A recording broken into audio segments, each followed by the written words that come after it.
I'm an Englishman. I'm from Bermondsey, southeast London. My father was called George. He was also from Bermondsey. His father, another Bermondsey man, was called George too. And his father, my great-grandfather, is from the same place. He was called Edward. These 3 generations of my family were in the fish trade. I'm the first member of my family not to work at the market in Billingsgate. My great-grandfather had 11 brothers and sisters. They all married, except one. They had 43 children. Of these, 37 married. And between them, they had a further 159 children. One of those was my father.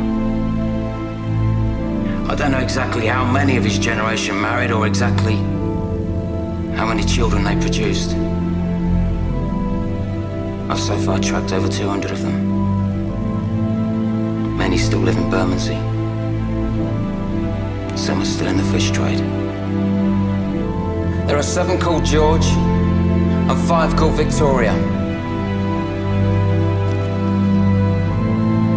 I stand here in front of you as a representative of all of them. And I ask in their name the great question put by our patron, Mr. Powell. What do they know of England who only England know?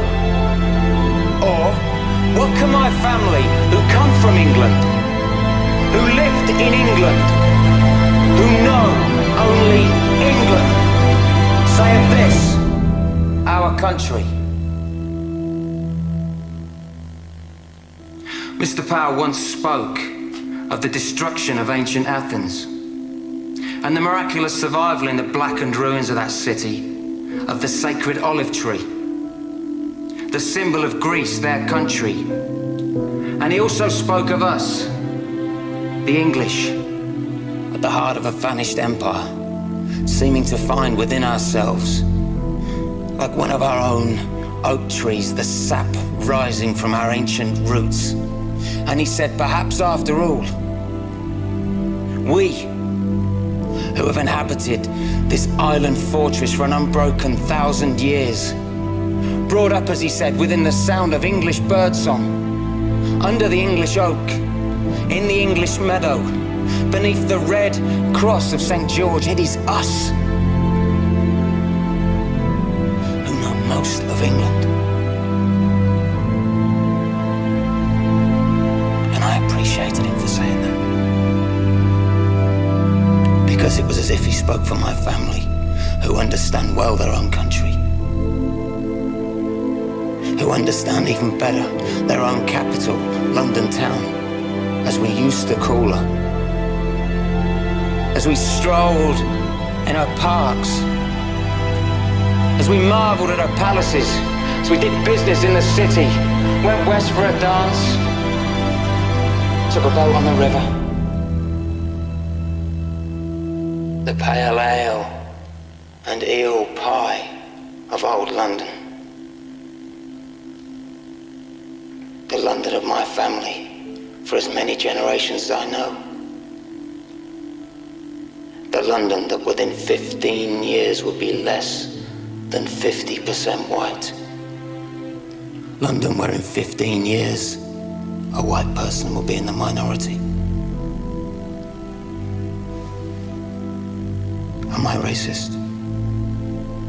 No. Do I have anything against people of other races? No. Would I prevent them from coming into my home? No. So what then is my gripe? My gripe. And I speak on behalf of 7 men called George and 5 women called Victoria. My gripe is quite simple. My gripe is that we were never asked. My gripe is that we were told, not asked. And every day we are told again and again how we are to be and how our country is to be. We're told by them, and we know who they are. They're English too. They're the class that has always set themselves apart. They're the class that has always taken whatever they wanted for themselves. And now they are the class that is giving England away.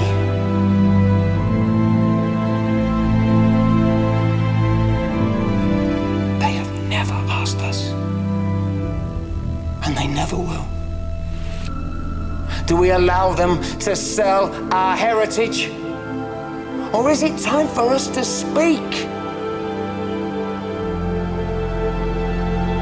To speak.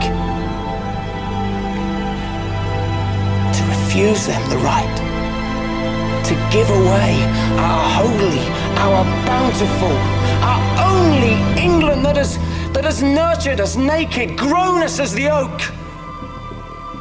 Is it time for us that England know to come yet again and defend our country with our fire, our fists?